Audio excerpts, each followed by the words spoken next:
안녕하세요, 랑쌤입니다. 드디어 2024학년도 수능이 실시가 되었습니다. 시험에 응시한 모든 수험생분들과 학부모님들께 정말 고생했다는 말씀을 드리고 싶고요. 이번 2024학년도 수능은 예전과 달리 갑작스러운 출제 기조의 변화로 인해서 많은 학생들이 9월 모의고사를 통해서 당황을 했고, 다시 그거에 맞춰서 공부를 하다 보니까 참 공부하기 어려웠을 그럴 해의 수능이었습니다. 킬러 문제 없이 최상위권을 어떻게 변별하느냐, 그거에 대한 평가원의 답이 9월 모의고사에 보였고, 그 9월 모의고사의 확장판이 이번 2024학년도 수능이라고 생각이 듭니다. 국어부터 한번 이야기해 보도록 하겠습니다. 저도 국어시험지를 다운받아서 문제를 풀어보았는데요. 가장 눈에 띄었던 거는 매력적인 오답을 이끄는 선지들이 많다, 이거였습니다. 그래서 두 개를 놓고 학생들이 꼼꼼하게 다시 지문을 보지 않으면 틀릴 가능성이 높은 그런 문제들이 많았는데요. 그리고 또 깜짝 놀랐던 건 선택 과목이 언어와 매체, 화법과 작문 둘 다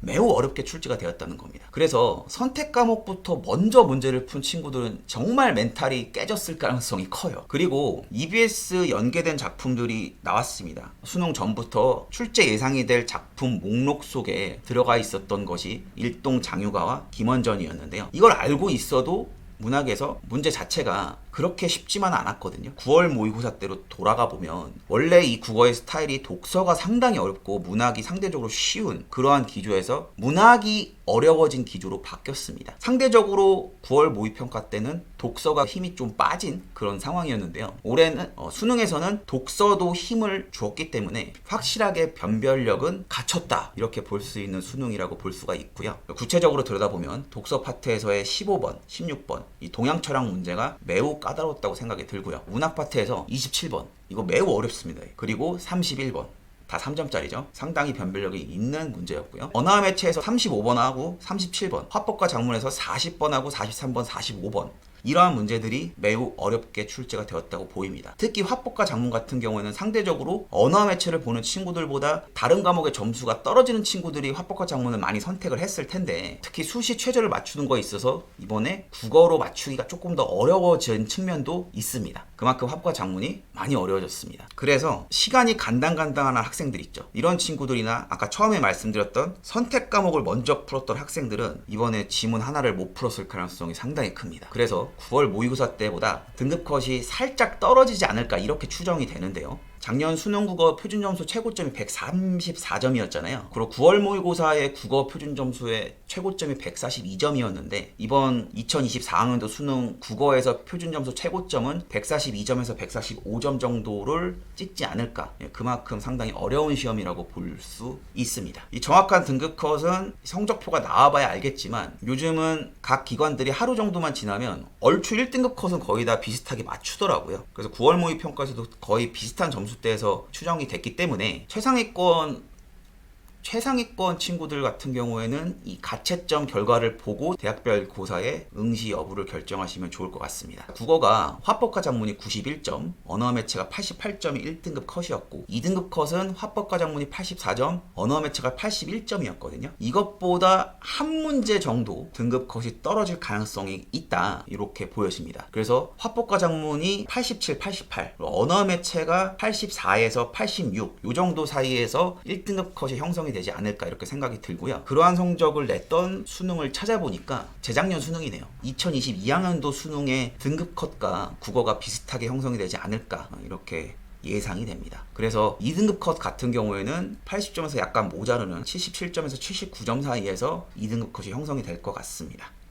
네, 다음 수학 한번 보겠습니다. 수학 역시 국어처럼 문제가 어떻게 나올지 기대가 상당히 컸던 과목입니다. 국어와 마찬가지로 9월 모의고사의 확장판이다, 이렇게 정리를 할 수가 있겠는데요. 9월 모의고사의 기조로 9월 모의고사처럼 출제가 되었습니다. 하지만 9월 모의고사의 단점이 최상위권 변별력 확보에 실패했다는 것이었거든요. 그래서 이번에 공통과목 22번 같은 경우에는 킬러는 아니라고 해도 상당히 어려운 문제다, 이렇게 평을 할 수가 있겠는데요. 9월 모의고사보다 조금 더 변별력을 주기 위해서 공통에서 한 문제, 미적분하고 기하 과목은 9월 모의고사보다 약간 더 어렵게 출제가 됐다고 보이거든요. 반면에 확률과 통계는 9월 모의고사보다 좀 더 쉬워요. 그래서 확률과 통계를 선택한 친구들과 미적분 기하를 선택한 친구들의 이 선택 과목 간 점수 차가 상당히 클 것으로 예상이 됩니다. 가장 난이도가 높은 문제는 역시 22번과 미적분 28번으로 보이고요. EBS 체감 연계 50%대는 유지했다고 볼 수 있는 것이 고등학교 1학년 내용이 잘 섞여서 녹아든 문제들도 보이고, EBS 수능 특강과 수능 완성을 꼼꼼히 봤다면 눈에 익은 문제들이 많이 보였습니다. 그래서 9월 모의고사 때보다 등급 컷이 조금 더 낮아지지 않을까, 이렇게 판단이 들고요. 수학 등급 컷은 9월 모의고사보다는 6월 모의고사에 가까운 점수대에서 형성이 되지 않을까, 이렇게 예상이 듭니다.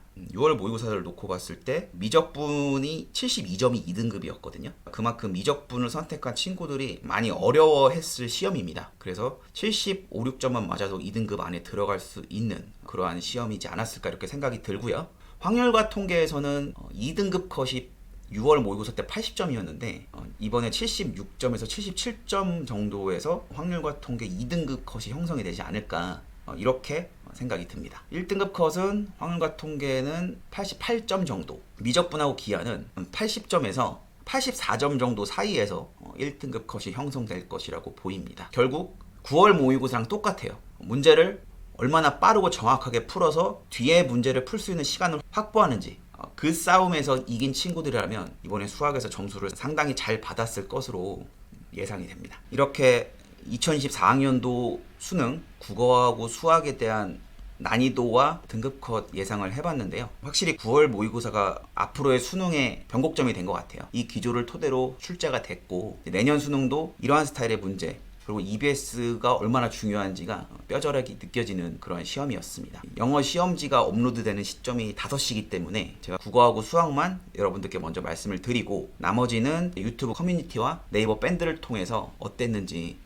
시험지가 나오는 대로 총평을 남기도록 하겠습니다. 입시는 수능이 끝났다고 끝이 아니죠. 이제부터가 시작입니다. 아직 수시가 끝난 것도 아니잖아요. 대학별 고사가 남아있는 분들은 바로 대학별 고사 준비를 해야 하고, 정시에 또 원서 영역 있잖아요. 이 원서 영역을 통해서 최선을 다해서 가장 좋은 상황으로 내년을 맞이하려면 끝날 때까지는 끝난 게 아닙니다. 그 끝의 시작이 바로 이 수능 시험이고요. 오늘 시험 보시느라 정말 고생 많으셨고 정말 수고하셨습니다. 여기까지 양쌤이었습니다. 감사합니다.